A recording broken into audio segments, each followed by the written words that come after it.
Bonjour, c'est Ursule encore. Nous sommes le 6 février 2020. Alors je viens sonner la trompette aujourd'hui, encore une seconde fois aujourd'hui, et je viens proclamer le proche retour de notre Seigneur Jésus-Christ. Amen. J'espère que vous êtes excités. En tout cas, moi je suis excitée à tous les jours. Amen. Alors je viens chercher ceux-là en qui il se voit. Alors, les chrétiens n'aiment pas entendre cela, ça les blesse, ça les choque, ils refusent cette réalité-là, mais la vérité est que Jésus vient chercher ceux-là qui sont prêts, un petit groupe de personnes. La majorité des chrétiens, ils seront sur la terre. Ils vont passer par la grande tribulation, la majorité des chrétiens. Pourquoi? Parce qu'ils ne veulent pas s'apprêter. Parce que quand on leur dit que Jésus-Christ arrive, alors soit ils se mettent à rire, soit ils continuent leur vie comme si de rien n'était. Parce qu'ils, quand ils se regardent, ils trouvent qu'ils n'ont rien à changer, puisqu'ils vont à l'église le dimanche, qu'ils sont de bons comédiens, et qu'ils mènent une double vie, une vie de chrétien et une autre vie. Ils trouvent que c'est normal, ils n'ont rien à se reprocher, alors qu'est-ce qu'ils vont changer? Alors c'est pour cela qu'ils seront surpris. Jésus a dit qu'il viendra comme un voleur, mais pour ceux-là qu'ils mènent une vie vraiment qui ne plaise pas à Dieu. Amen. Et je viens nous encourager à nous arrêter et à changer notre manière de faire. Alors ça va demander qu'on soit souvent peut-être coupé des gens, que les gens nous pointent du doigt, mais c'est pas grave qu'on te pointe du doigt. Tu vas aller au paradis, tu veux être avec ton Seigneur, c'est ça le plus important. Et c'est normal que les autres puissent te pointer du doigt, puisque tu deviens un extraterrestre pour eux. Amen. Alors il est donc important que tu sois un extraterrestre pour Jésus. Alors, amen. Parce que extraterrestre, ça veut dire quoi? Ceux qui ne sont pas de la terre. Évidemment que toi et moi, nous ne sommes pas de la terre. Amen. Nous sommes les citoyens du ciel. Et étant les citoyens du ciel, on doit se comporter comme les gens du ciel. Alors les gens du ciel se comportent comment? Dieu nous a donné toutes les directives dans sa parole. Il est important que tu prennes la parole, que tu la lises, que tu la médites, que tu la prennes dans tous les sens pour voir vraiment y a-t-il quelque chose que tu rates à quelque part. Et si, pendant que tu es dans ton temps avec le Seigneur, l'Esprit Saint te montre qu'il y a quelque chose que tu as fait qui n'est pas correct, laisse là ton offrande, va régler le problème. Amen. Et reviens vraiment être encore en amour avec ton Seigneur. Ça c'est très très important. C'est des petites choses. Tout royaume a des principes de vie. Et Jésus-Christ nous a donné tous ces principes de vie. C'est là dans sa parole. Et je vais vous dire une chose. Quand on veut être proche de quelqu'un, on lui fait la cour, n'est-ce pas? On s'approche de lui, on lui donne des encouragements. On tourne autour de la personne parce qu'on veut être proche de la personne. On veut le connaître. Et puis on se dit, mais qui est cette personne-là? Surtout quand une jeune fille se fait courtiser par un homme qui veut l'épouser. Quand un homme veut une fille qui veut l'épouser, en tout cas, il est toujours autour. Et puis même, il va essayer de se faire ami avec les membres de sa famille, avec ses parents. En tout cas, il va tellement tourner autour que finalement, les gens vont dire à la fille, mais écoute, en tout cas, il est bien, non? Il est bien, mais écoute, essaie de voir, et puis bon, voilà, etc. Mais vous savez quoi? C'est pareil. Si tu veux connaître Jésus, ne va pas loin. Prends les 4 évangiles. Matthieu, Marc, Luc et Jean. Je ne sais pas si je les ai donnés dans l'ordre, mais prends les 4 évangiles, fais aller-retour. Tu lis Matthieu, Marc, Luc, Jean et tu recommences. Matthieu, Marc, Luc, Jean et puis tu recommences. Et tu verras, tu auras les caractéristiques de Jésus. Tu verras comment il est.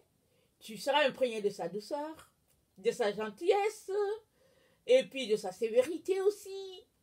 Et puis tu sauras ce qu'il aime et puis ce qu'il n'aime pas. Mais il faut que tu viennes. Si tu ne viens pas, c'est quelqu'un d'autre qui te dira comment est Jésus. Amen. Il te dira Jésus est comme si, Jésus est cela. Mais si tu lis les écrits de Jésus, en tout cas, tu verras comment il est. Amen. Parce qu'avec le Seigneur, à un moment donné, on lit et puis tout devient vivant. Et on s'imagine dans la scène. Et puis bon, voilà. Et c'est vraiment agréable de découvrir ce Seigneur-là, ce merveilleux Seigneur. Amen.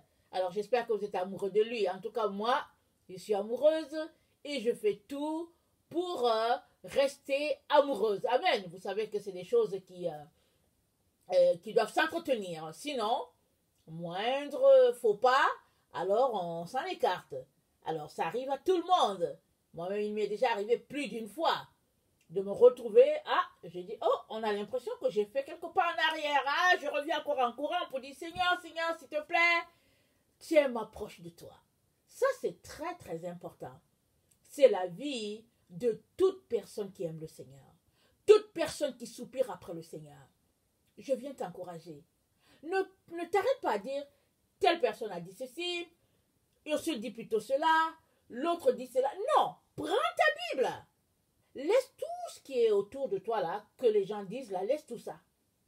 Enlève le nom de Ursule et puis quiconque tu écoutes, laisse ça. Prends ta Bible, va devant le Seigneur, dis-lui Seigneur, viens m'éclairer. Et tu verras, il va t'éclairer. Amen. Alors, moi, il y a peut-être un an, je priais par rapport à quelque chose de bien précis dans la Bible que je ne comprenais pas, que je ne saisissais pas. Mais un an après, je me suis rendu compte que je saisissais très bien la chose. Pas parce qu'il y a eu quelque chose d'extraordinaire, c'est tout simplement que j'étais bloquée à un passage, je le lisais, et je le lisais, et je le lisais, tout le temps je le lisais, et puis finalement, bon, un jour je lisais, et puis bon, comme ça. Alors j'ai compris que tu peux venir, non, pas tu peux venir, j'ai compris qu'il ne s'agit pas de venir une fois, deux fois. Tu peux venir 1000 fois devant le Seigneur. Et ce n'est pas dans le nombre de fois que tu viens, ou bien la quantité de fois que tu viens. Mais c'est tout simplement que un jour arrive et le Seigneur décide de te révéler sa parole, ce que tu désires, ce après quoi tu soupires. Amen. Mais c'est une relation. C'est de l'intimité. C'est de la confiance. Amen. Il est très très important, mon frère, ma soeur, que tu travailles à cela. Parce que je n'aimerais pas que tu sois retrouvé à être une vierge folle. Amen. Moi avec. Je n'aimerais pas ça pour moi-même. Et je n'aimerais cela pour personne. Pour personne. Les vierges folles, elles ont marché avec les sages. Elles sont allées à la rencontre de l'époux. Elles étaient ensemble. Amen. Les 10 étaient ensemble. Mais quand Jésus est venu, il y a 5 qui sont entrés et il les a appelés sages. Parce qu'elles étaient allumées. Elles étaient averties. Elles étaient aguerries. Amen. Très, très important. Ton attitude y est pour quelque chose. Amen. Quand tu entends quelque chose, qu'est-ce que tu fais? Est-ce que tu es là, tu palpites en te disant, oh non, vraiment, Seigneur, je n'aimerais pas rater ce moment-là, ou bien tu fais comme certains qui disent, Aka, Aka, et puis ils continuent leur chemin. Parce que ce jour-là, il y aura des pleurs et des grincements dedans. Et je n'aimerais pas que ce soit ton cas. Amen. Que le Seigneur vraiment bénisse ce temps-là. Je vous aime beaucoup, beaucoup. Amen. Alors que le Seigneur nous donne de plonger dans le texte d'aujourd'hui. Et je viens parler. Il est temps d'être sérieux avec Jésus-Christ. Amen. J'espère que tu l'es. Hein? Et si tu ne l'es pas, il est temps d'être sérieux avec le Seigneur. Et si tu l'es, sois encore plus sérieux encore. Amen. Alors, je viens parler au fait de la qualité de notre intimité avec le Seigneur. Ça, c'est très, très important. Et aussi, dans Marc 4, le verset, attendez, le verset 24. On va le lire rapidement. Marc 4, le verset 24.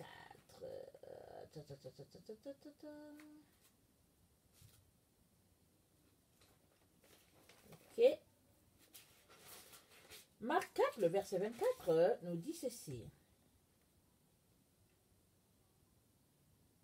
Je vais commencer au 23. Si quelqu'un a des oreilles pour entendre, qu'il entende. Il leur dit encore, prenez garde à ce que vous entendez. On vous mesurera avec la mesure dont vous vous serez servi, et on y ajoutera pour vous. Car on donnera à celui qui a, mais à celui qui n'a pas, on ôtera même ce qu'il a. Amen. Celui qui n'a pas, on va même ôter ce qu'il a. Déjà, tu n'as pas, et on va ôter ce que tu as. Finalement, qu'est-ce qu'on va ôter? On va ôter ta propre personne. Parce qu'on dit celui qui n'a pas, on va ôter ce qu'il a. Alors qu'est-ce que tu as? C'est ta personne que tu as et on va te l'ôter. Finalement, ben, finalement, tu n'as rien, tu n'es rien. Finalement, c'est fini pour toi. Amen. Tu vas arrêter d'exister. C'est fini. On va enlever ça.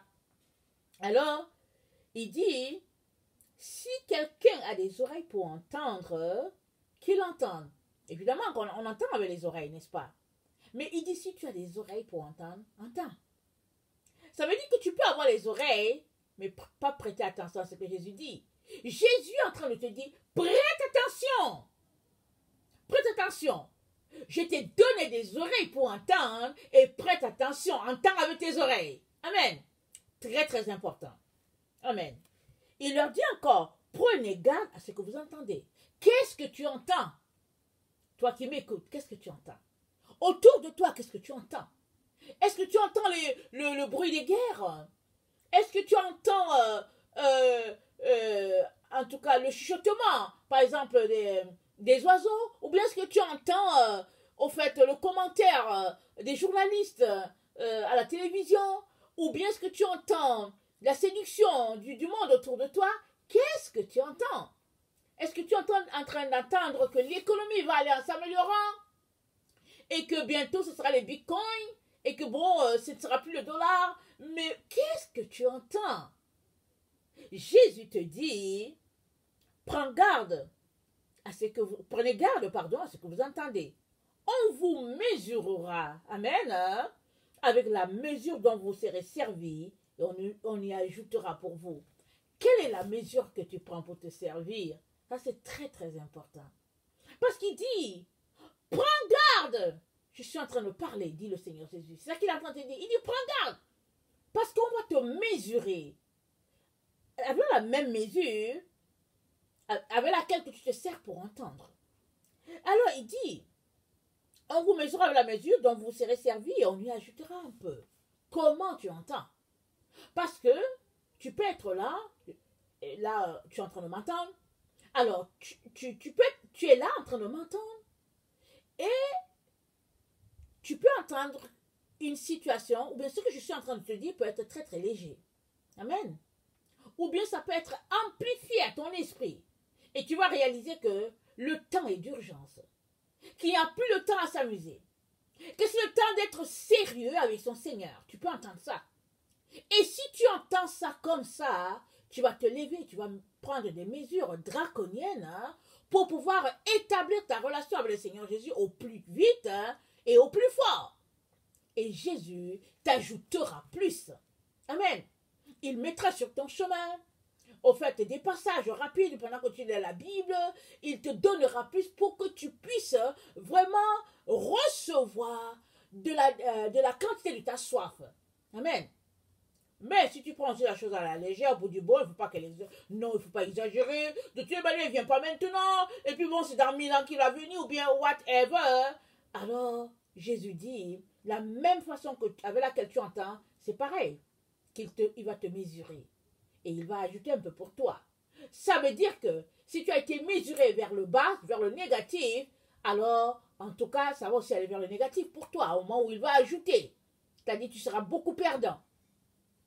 Je viens vraiment nous encourager à être des personnes qui craignent l'Éternel. La Bible dit que la crainte de l'Éternel, c'est le commencement de la sagesse. À partir du moment où tu crains Dieu, tu fais très attention. Quand tu entends quelque chose, tu prêtes l'oreille. Tu fais très très attention. Vous savez que dans notre temps, on a arrêté. On n'est plus dans les situations où on aime craindre l'Éternel. C'est très difficile. On prend tout à la légère. On se moque de tout. On ridiculise tout. Et c'est difficile. On le voit avec nos enfants, n'est-ce pas? Et mon combat de tous les jours, je fais tout ce que je peux pour amener mes enfants à avoir une certaine crainte de Dieu. Et la crainte de Dieu, ça se passe autour de nous. Alors si tu crains Dieu, tu devrais respecter les cheveux blancs, par exemple. Tu devrais, par exemple, te courber devant, au fait, l'Éternel quand tu viens dans sa présence. Donc toutes ces choses-là, c'est très, très, très important. Mais tout part de comment est-ce que tu entends. Alors si tu entends avec légèreté, Jésus a beau crier. On a beau sonner la trompette pour dire qu'on est à la fin, tu entends avec légèreté, ça ne te dit rien. Mais à partir du moment où tu vas réaliser qu'au fait, il n'y a plus le temps et que l'heure est très très avancée, tu vas arrêter certaines choses que tu es en train de faire. Suppose que tu es quelqu'un qui aime jouer aux cartes, hein, tu vas arrêter de jouer aux cartes. Tu vas prendre le temps. Que tu consacrais aux cartes, tu prendras ça pour lire ta Bible ou bien pour prier pour quelqu'un. Le temps que tu consacres aux jeux en ligne, tu vas arrêter ça. Amen. Parce que, effectivement, tu as entendu d'une manière, hein, et puis vraiment, ça s'est amplifié à ton esprit pour te faire réaliser qu'il n'y a plus le temps. Alors que le Seigneur vraiment nous donne de saisir cela, au verset 25, il dit, car on donnera à celui qui a. Mais à celui qui n'a pas, on ôtera même ce qu'il a. Qu'est-ce que tu as, mon frère? Qu'est-ce que tu as, ma soeur? Jésus dit, ce que tu as, on te donnera là-dessus. Et rappelons-nous, la veuve à Sarepta, quand Élie allait vers elle, c'est le temps de sécheresse sur la terre, c'est Élie lui-même qui a prophétisé le temps de la sécheresse sur la terre. Pendant 3 ans et demi, il n'a pas plu en Israël et puis dans les environs. Et il est venu vers la veuve, il lui a dit, en tout cas, il a trouvé, elle était en train de ramasser des brindilles pour allumer son feu, et puis pour manger, et puis mourir avec son fils. Il dit, fais-moi d'abord à manger. Fais-moi d'abord à manger. Et ça, elle a réagi tout de suite. Elle lui a fait à manger. Elle lui a dit, aussi vrai que Dieu est vivant, voilà tout ce qui me reste. Il dit, fais-moi d'abord à manger. Elle a obéi. Elle n'a pas respecté. Elle n'a pas boudé. Elle ne s'est pas plainte. Elle est allée faire à manger à l'homme de Dieu. Et la Bible nous dit qu'il n'a pas manqué de farine dans sa maison ni d'huile. Parce que Dieu part toujours de quelque chose que tu as. Il ne parle pas du néant. Il parle de ce que tu as en main. Qu'est-ce que tu as en main? Et notre Dieu va multiplier cela. Mais il faut que tu aies quelque chose. Si tu n'as rien à offrir à Dieu, il n'y aura rien à multiplier. Et au moins ton temps. Et au moins quelque chose que tu vas lui offrir. Amen. Ça, c'est très, très important. Alors, si ce sont tes larmes, que tu as les larmes de repentance, il va les multiplier. Et il va te donner beaucoup d'amour pour lui. Parce qu'il a dit, en fait, à Simon, il a dit, écoute, à celui qui a beaucoup aimé, à celui à qui on a beaucoup pardonné, non. Il a dit, celui à qui on pardonne peu, aime peu. Et celui à qui on pardonne beaucoup, aime beaucoup. Question de dire que ton amour pour Jésus sera fonction de la dimension de tous tes péchés que tu as laissé tomber. Plus tu laisses aller certains, pas certains, plus tu laisses aller les péchés auxquels tu t'accroches, mieux tu aimes ton Seigneur. Et je viens t'encourager à laisser aller toutes ces distractions-là. Toutes ces choses-là vraiment farfelues qui te perdent le temps et l'énergie. Prends le temps devant ton Seigneur. Viens l'aimer. Crie à lui, adore-le, aime-le. Amen. Ça, c'est très, très important.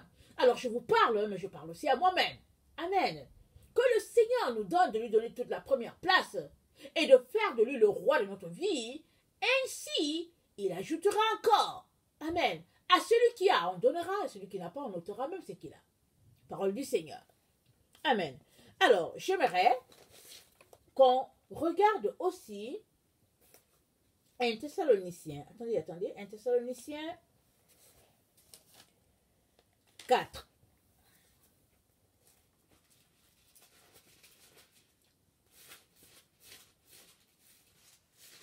C'est le temps d'être sérieux avec le Seigneur.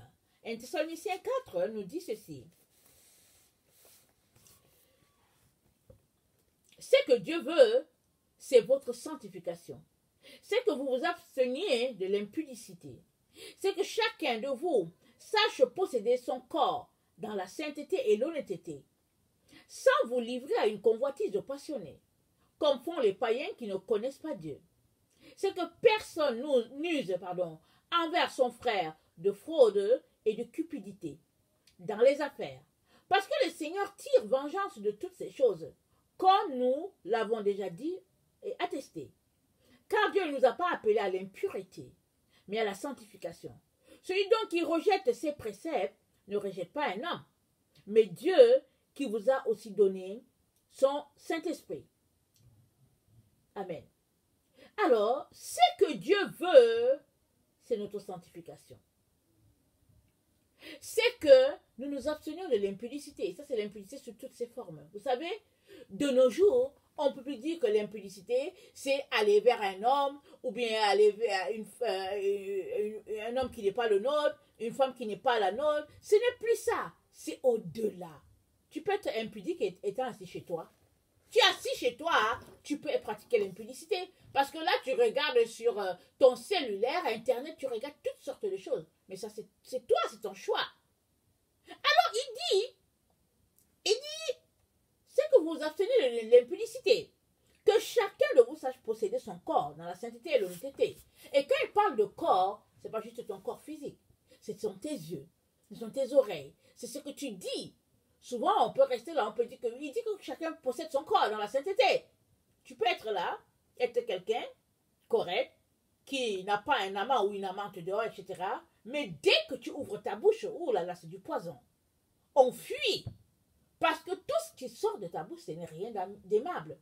Ce n'est que des injures, ce n'est que du mépris, ce n'est que de l'hypocrisie, tout ça. Rappelons-nous, Jésus a dit c'est du dédain. C'est du dédain que sortent les mauvaises choses. C'est ce qui est à l'intérieur de l'homme, c'est ça qui le souille. Alors, travaillons de manière à nous épurer nous-mêmes. Travaillons de manière à exposer toutes ces choses-là qui nous gardent esclaves et qui nous gardent captifs. Et ça, je vous dis, mes frères et mes sœurs, si nous nous concentrons à travailler sur nous-mêmes, je vous dis, il n'y a pas de place pour parler de quelqu'un d'autre. Il n'y a pas d'énergie pour s'occuper de ce qui se passe dans la vie des autres. Mais qu'est-ce qui se passe autour de nous? C'est que Satan nous intéresse à ce qui se passe autour de nous. Il nous donne de nous accrocher à notre environnement. On regarde ce que l'autre a fait, ou bien ce que l'autre n'a pas fait. On chuchote de ce que l'autre fait et que l'autre ne fait pas, parce qu'on se croit meilleur. Alors que Jésus nous dit, c'est à l'intérieur de vous que vous devez nettoyer la coupe. Alors si chacun de nous se concentrait à nettoyer ce qui est à l'intérieur de nous, ce que le Saint-Esprit nous montre, je vous dis, vous allez juste passer le temps à pleurer. Parce que vous allez vous rendre compte que vous êtes sale, vous êtes souillé. Vous allez vous demander comment Jésus-Christ a fait pour vous sauver. Mais, évidemment, si tu perds ton temps à t'occuper des autres, tu vas penser qu'au fait tu es meilleur que lui, que tu es meilleur que elle. Et finalement, en tout cas, tu vas te retrouver à être comme ce monsieur-là qui est venu au temple pour prier. Je pense que c'est, je ne sais plus c'est qui. Il vient et dit, oh Seigneur, merci de ce que je ne suis plus comme, je ne suis pas comme ce publicain-là, ou bien je ne suis pas. Il dit, merci Seigneur de ce que je donne ma dîme, je fais ceci, je fais cela. Il se pétait les bretelles là, il se tapait la poitrine parce qu'il trouvait que vraiment il était ok. Et le publicain qui était là à côté disait, oh Seigneur, aie pitié de moi, pauvre pécheur, Seigneur, pardonne ce que j'ai fait. Jésus a dit quoi? Il dit, qui est rentré chez le justifié? Il a dit, c'est le publicain. C'est pas l'autre qui se pense bon, qui pense que, en tout cas, Dieu lui a donné toutes les faveurs, etc., etc. Notre attitude est à revoir en toutes choses. Parce que Jésus-Christ, c'est ça qu'il regarde. Il ne regarde pas le fait que tu viens avec tes gros sabots, ton bel habit, ou bien que tu donnes de l'aide à telle personne. C'est pas ça que Jésus-Christ regarde. C'est important. Mais il regarde aussi si tu es quelqu'un qui travaille à nettoyer la coupe qui est à l'intérieur. Au lieu juste de te concentrer à tout ce qui est extérieur. N'oublions pas, tout ce qui brille n'est pas de l'or. Amen. Tout ce qui brille n'est pas de l'or. Alors, le verset 6, c'est que personne n'use envers son frère de fraude et de cupidité dans les affaires. Ça, c'est des choses qui arrivent constamment. Si vous n'êtes pas en affaires, c'est plutôt de toujours vouloir profiter de l'autre. Ça, c'est un grand péché. Parce que le Seigneur tire vengeance de toutes ces choses, comme nous l'avons déjà dit et attesté. Car Dieu ne nous a pas appelés à l'impureté, mais à la sanctification. Toutes ces choses-là sont impures. Et Jésus nous rappelle qu'il s'attend à ce que nous puissions nous sanctifier à tout moment. Concentrons-nous à nous sanctifier. Laissons les autres avec leurs problèmes. Prions pour eux, de manière qu'eux aussi puissent se sanctifier comme nous. Et ainsi, on sera un peuple saint, à la gloire de notre Dieu. Amen. Ça, c'est très, très important. Amen. Regardons Proverbe 16, le verset 1 à 9. Proverbe 16, le verset 1 à 9.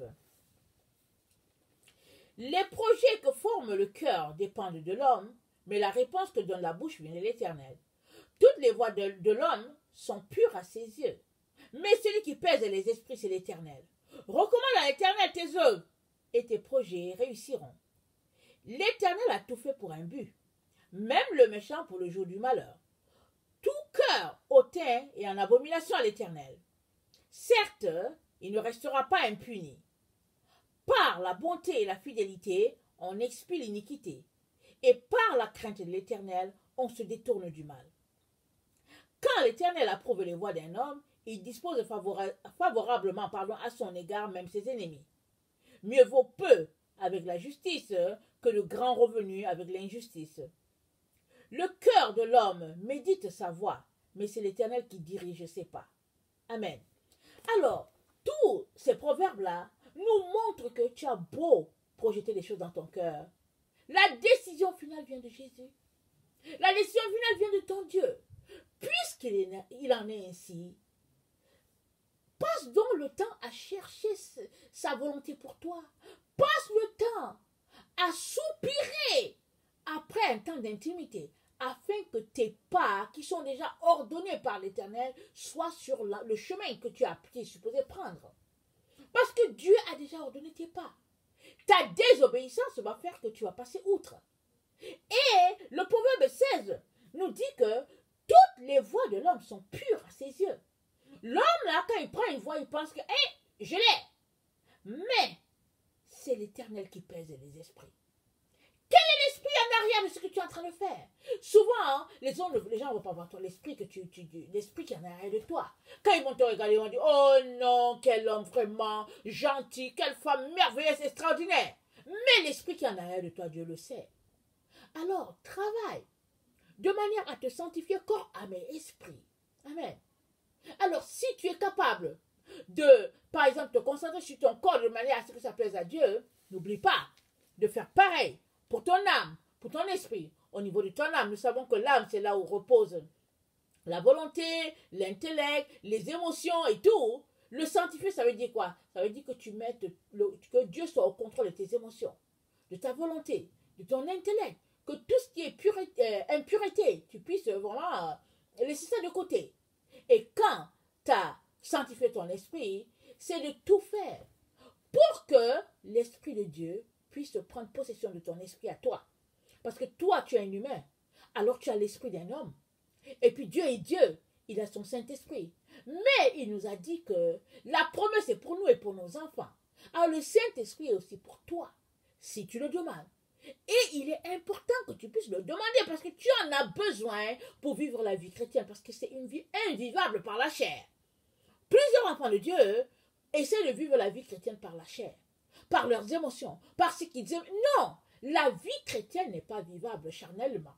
On ne peut la vivre que par l'esprit. C'est pourquoi tu as besoin du Saint-Esprit.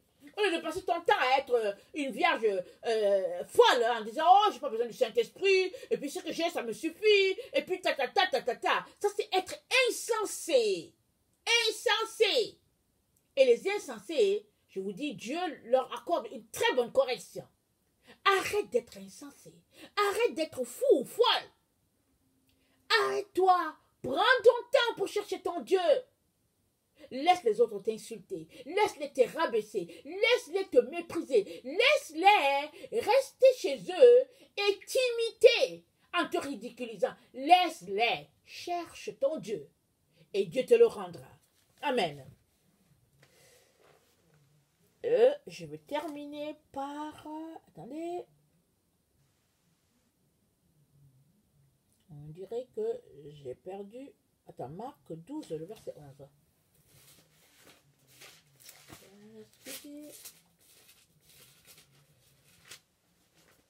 Marc 12. Ok, le verset 11.